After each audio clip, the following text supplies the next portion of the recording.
Welcome to Our Jewish Roots, with insightful Bible teaching by Dr. Jeffrey Seif.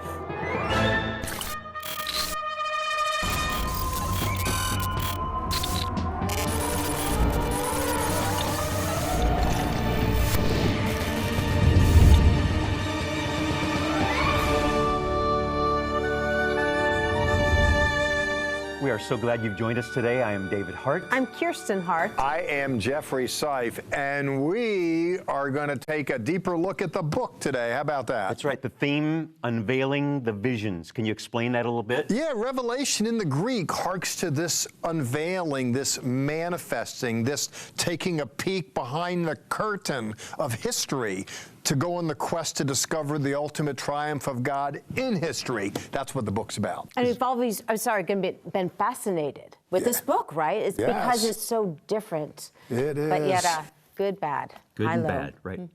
Hey, right now, let's go to chapter 6 of Revelation for Dr. Seif's teaching.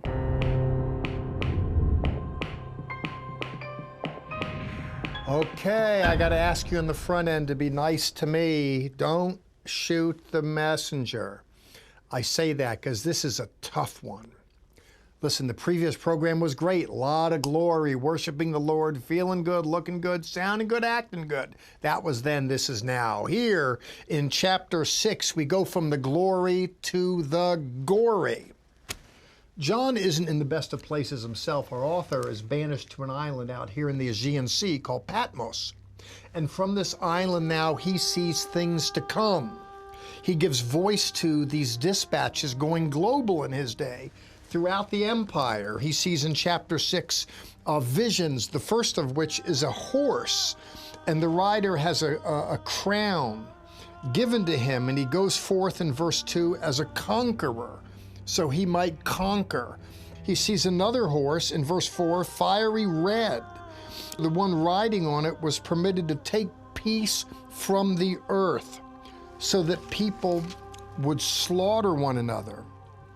And he was given a sword. Wow, this is tough stuff, isn't it? That's why I said, don't shoot the messenger.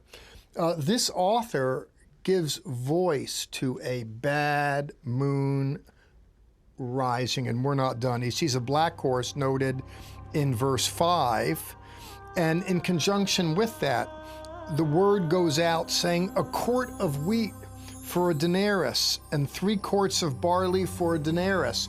There's famine, and when there's famine, the prices go up high for meager food staples.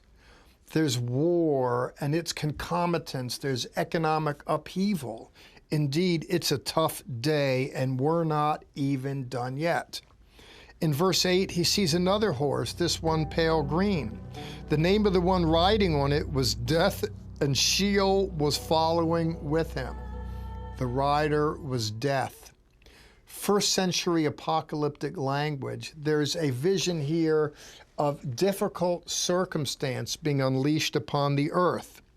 We're told relative to the rider Death, as we read on, authority was given to them over a fourth of the earth to kill by sword and by famine and by plague and by the wild beasts of the earth. I believe this is horrifying, and that's not all. We're told as we read on that there are the saints. He says, I saw under the altar the souls of those slaughtered for the sake of the word of God and for the witness they had. Individuals are paying a price for faith, and here the author sees that. He sees as well that they're going to be avenged. In verse 11, a white robe was given to each of them, and they were told to rest a little while longer until the number of their fellow servants was complete, their brothers and sisters who were to be killed as they had been. We're reasonably comfortable in North America, but believers the world over in other countries are getting slaughtered in record numbers. This doesn't get better Previously in Revelation, the devil is noted. Wickedness is noted. It's going to raise its hoary head. And this is going to unfold the more so in programs to come, where he realizes his time is short and he unleashes his fury. This seems to be an issue as we approach the ragged edge of time, according to this author. These portents of bad things to come is followed by eschatological language, apocalyptic language, poetic language. He speaks here of the sun being black as sackcloth. Now that's a figure of speech. The sun doesn't go black. Life evaporates afterward. Were that the case? In verse 13, stars of heaven fall to the earth. That doesn't happen. You get one meteorite that's big enough to hit the earth and it causes a cataclysm. Never mind all the stars and so forth. But this author is painting of a picture of a world that's turned upside down. It wasn't unlike the experience of the first recipients. I mentioned this, if we're in 95 AD, people are experiencing persecution for the faith out there in the Greco-Roman world. In verse 15, we're told the kings of the earth and the great men and military commanders and rich and the mighty and everyone, slave and free, hide themselves. It's a world upside down. And that's the bad news. Well, chapter 6 is a tough one. I said don't shoot the messenger, and the whole program isn't on chapter 6. We're going to get to a better segment and things to come. We see in chapter 7 that there's the faithful people, even against the backdrop of all this misery and darkness. So don't go away. I'll be with you for that in a moment.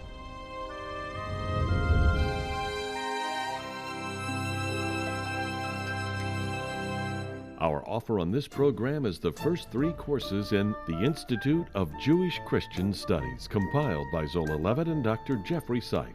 These shortened college-level mini-courses include Old Testament Survey, New Testament Survey, and Jewish History. Each course comes in a 3-ring binder with audio CDs, an easy-to-follow outline, and a mail-in test. A unique blend of Jewish and Christian perspectives. This self-paced program brings the seminary to you. Call 1-800-WONDERS.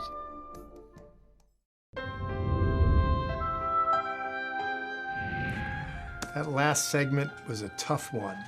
Glad that's behind me. Chapter 7's a much better read. Chapter 8 is bad, so don't get too comfortable here. In any case, we go from the glory to the gory. We go now from the misery to the ministry. It kind of goes up and down, up and down. In chapter 7, the author sees the faithful, not just the faithless world, which he talked about previously.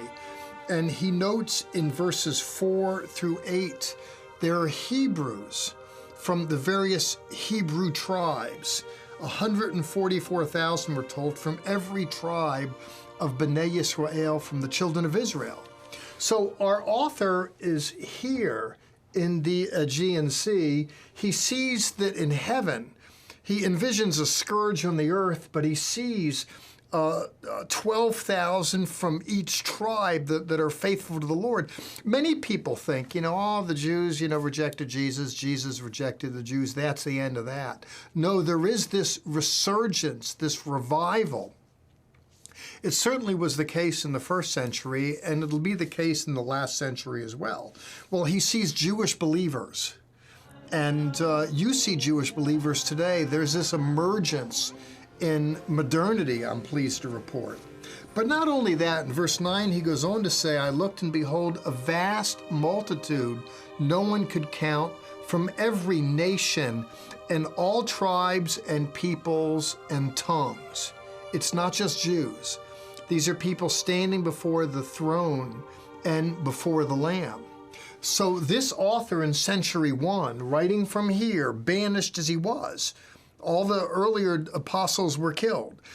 He's banished, and he has a vision of a world that goes upside down. He sees Jews that walked with the Lord and died with the Lord. He sees non-Jews. For him, the church is made up of one new man, Jews and non-Jews alike. We're seeing that today, by the way. Similarly, we're seeing Jewish witnesses to Yeshua, non-Jewish witnesses. It really is fascinating. It was like that in century 1. It's like that today. And here it's prophesied in the good book. And these together, we're told, are standing before the Lamb, language for Yeshua, the crucified one. And they're singing in verse 10, salvation belongs to our God who sits on the throne and to the Lamb. It's not just my God, it's not the Jewish God, the God of all. I love it. And I'm game for the repose here. That is to say, in the previous segment, there's a rocky road and people get hurt temporarily. Those who give up the ghost, who die, however, are envisioned here before the Lord, worshiping him. We're told in verse 14, these are the ones coming out of the great tribulation, and they wash their robes in the blood of the Lamb. We're told of these here in a world that we noted previously in the program is racked by unrest, by global upheavals and the like. We're told here in verse 16 that these shall never again go hungry, nor thirst anymore. The sun shall not beat down on them, nor any scorching heat.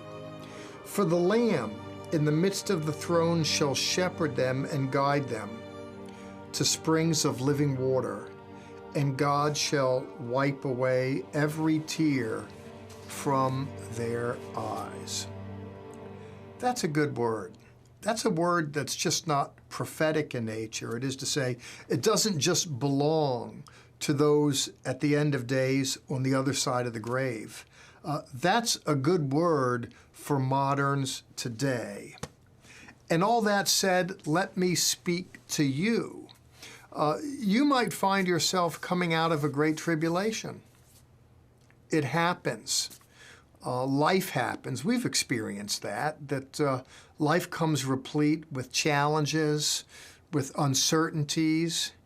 But one thing that's certain is there is a God who's the Alpha and the Omega, the beginning of the end. And he positions himself here as one to greet us at the other end of life's experience when life runs its course. But not only that he serves as a shepherd to lead us even as we finish running our course. And I mention that because the good news is that we don't just go into God's presence at the end of the days. We can walk with him now. And with that said, looking here at Revelation against the backdrop of those numbered among the faithful, let me encourage you to be among the faithful. Make an executive decision to serve the Lord, to walk with him, to walk by faith, not by fear, not by feelings, but to walk with him in all your ways, all your days. And at the end of days, you will hear the words, well done, good and faithful servant. Speaking of end of days, I'm out of time here on this one right now. And thank you for going with me on the journey as we look at Revelation, as we pull back the veil on these various visions.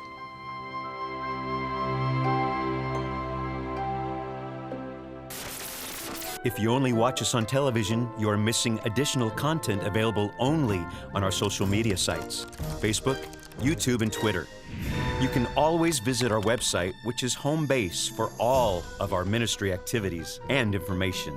There you can sign up for our free monthly newsletter, watch the TV program, or visit the online store. You can sign up for a tour of Israel and Petra, or a cruise to Greece and Ephesus. Please contact us for more information. Are you social media savvy? It's actually pretty easy to find us on YouTube, Twitter, even Facebook. Join us on that.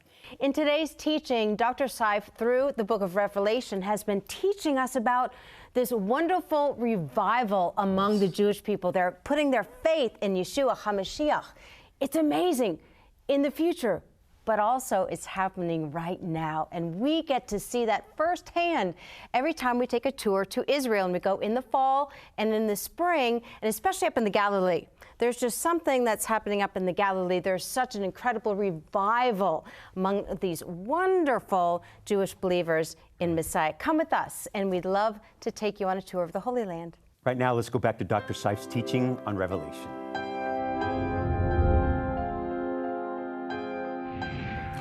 What I'd like to do here is light upon a pattern that we're going to see throughout the book of Revelation, and that is bad news, good news, bad news, good news. To be sure, when we look at the Revelation world, it is descending into an abyss, after which then the light is going to come and shine, and there's going to be happiness, felicity, peace, deliverance, etc. But we're kind of spiraling downward. But even in the downward spiral, there's something here that's, it's less prophetic to my way of thinking than it is pastoral. And by that I mean there's a kind word dropped in. And having looked at chapter 6 and 7, what I want to do is focus on the kind word that's brought in, because you can find yourself, and I can find myself, in our own tribulations. People say, is this the end of time? It's a reasonable question. But the truth is that irrespective of the edge of time and when the Great Tribulation is, the truth of the matter is people find themselves amidst tribulations as we all make our way through the passage of time. And I think when we're looking at the literature here, it's understood that this is going to be an encouraging word for people in the first century, not just the 21st century, those that are the initial readers of it. Then he said, these are the ones coming out of the great tribulation. They have washed their robes and made them white in the blood of the Lamb. And for this reason, they're before the throne of God, and they serve him day and night. There is this telescoping into the future. There's giving voice to the fact that there's tumult on earth, but individuals are beckoned to look up and have a look at what's coming. And this, to my way of thinking, friends, is the genius in the book of Revelation. It doesn't simply reduce to prophecy charts, though who can resist? Because we all want to work the question, where are we now in time? I have a heightened awareness of that personally, principally, not because of what I read in Revelation, but because of what I see in the world today with the emergence of Israel as a nation state.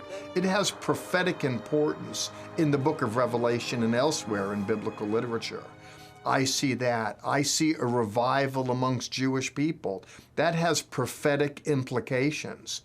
I see mechanisms in play today that weren't in play yesterday, that the gospel can go out global, even amidst the turbulence of trying times, through the miracle that is television.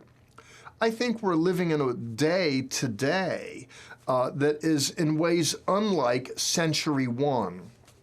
My point here is, irrespective of where the reader is when they encounter the book of Revelation, I want you to seize hold of the pastoral moments that are in Revelation that beckon the reader to, irrespective of their own circumstance, their own tribulation, to be minded to look forward over the horizon and into the future. And faith beckons us to do that. And the book of Revelation principally is about the triumph of God in human history. People want to know how it's going to play out on the globe. When's God going to get his world back? You know, he created it, all went south in Eden, and the question is, when's it all restored? It's a reasonable question, but I want you to know, as I put a wrap on this program, that God is in the restoration business now, one person at a time. Oh, to be sure, we carry on and look how history plays out in Revelation, but the way your story plays out, I want you to know that you're a winner. You're destined to be one, as you and I and we have experienced a God who will wipe away tears from our eyes. So much in Revelation. We're going to look at it and push back the veil and understand the visions. More to come. Come and talk with me in the cool of the day. Take a walk in the garden. Let me show you the way. When you seek me, you will find me. I'll be there by your side. Simply ask and be given, in your heart I'll abide. Be still and know the Lord your God is on his throne, is in control. Hold fast this truth and don't let go. You are my child, you're not alone. Come and dine with me in the evening hour. Share the feast of the King in his glory and power.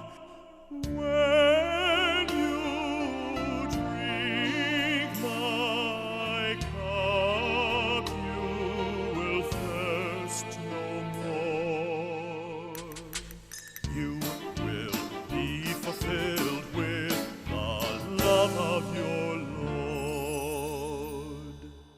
Hear, O Israel, what the Lord desires is a heart for him, not what law requires.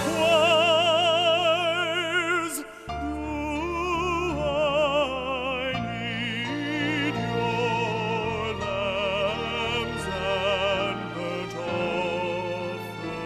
offerings? No, I need a man who will walk with me. Be still and know the Lord your God is on his throne, is in control.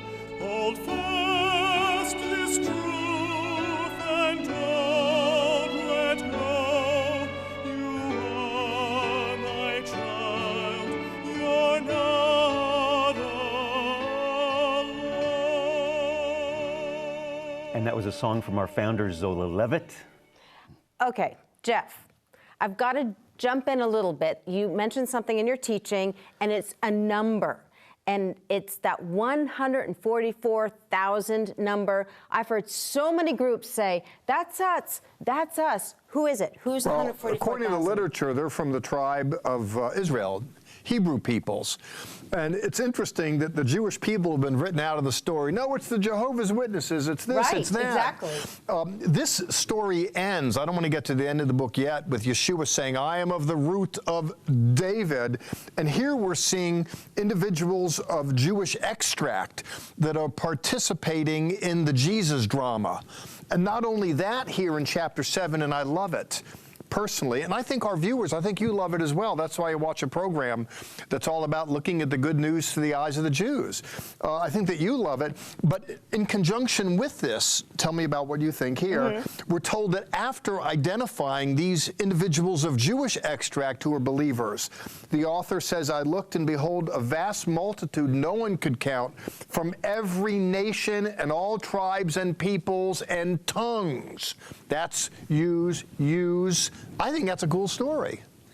That's our world. It is. Worship. You've been a worship leader for years. Word that stuck out in my mind is drama. Revelation is full of lots of drama, ups and downs. Really, agonies and ecstasies. But we like the ecstasy. We love that worship. This is an ecstatic vision of things to come. And by the way, we're not finished with the drama and the horror. I mean, chapter 7 is a bright light that's shining in a darkened world. Chapter 6 is horrific, and it's going to get bad still. But, you know, it's like that when we look at life, when we look at the biblical text. We need to see hope in life. You may well need to see it as well. I don't know what situation you might find yourself in, but it's good to be reminded that there is a triumph, there is a God. These people are singing in verse 10 of chapter 7, salvation belongs to our God. And salvation isn't just salvation of our soul, though by all means attend to that business, but it's from the Greek sozo. And it carries with it to be healed, to be made whole, to be put back together again. This is a new life on the other side of the sinner's prayer, irrespective of sin and circumstances. People can find it. They find it here in a tough stretch of highway in the book of Revelation. But that's what I'm thankful for in this book, is you have some of the lowest lows. I mean, unleashing these demons and these beasts, and then we'll have a glimpse of heaven in the worship service, and then horrific famine, disaster, and then, but here's what it's going to be like. So, and I appreciate that you've also focused on the good and the positive also. I think people need hope, and hope is in high demand and short supply in this world. May be a little difficult for people if they're tuning in mid-series. They need to see exactly what's going on through Revelation. I think so. It's like a movie, you know. You know, it's a 90-minute movie. You can't just jump into it 10 minutes in the middle. You need to know what comes before it and what comes after it. There could very well be a good close, and there certainly is here. And there can be a certain good conclusion to your life as well out there. Because he lives, we can face tomorrow. And that is the message of the book at the end of the day. You know, and relative to the bad, I think that people living wrong need to know there are judgments associated with that. We don't get a free pass in life. And there's punishment meted out on earth, but people are living all wrong. And that there's consequences for decisions that we make and actions that we take. That's a message that needs to be told as well. It's not a good listen. It's not good to hear it, but we need to bring the truth near to us. Probably not easy to teach that also. No. You'd rather teach the good news, but there's stuff in there that we need to hear. Yeah, you know, I think the church is a little too flowery. I think it was Billy Graham who said if there was more preaching of hell from the pulpit, there'd be less hell in the pew. And on that, we end our program today. Thank you for tuning in. Tell your friends to watch our program.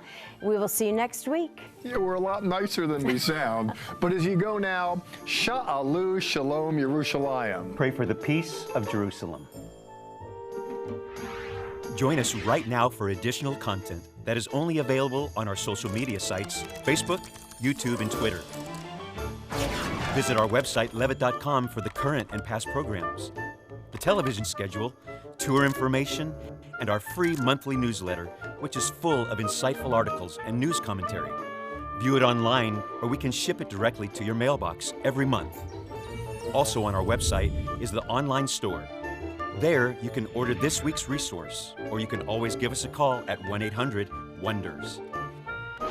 Your donations to Our Jewish Roots help us to support these organizations as they bless Israel. Please remember we depend on tax-deductible donations from viewers like you.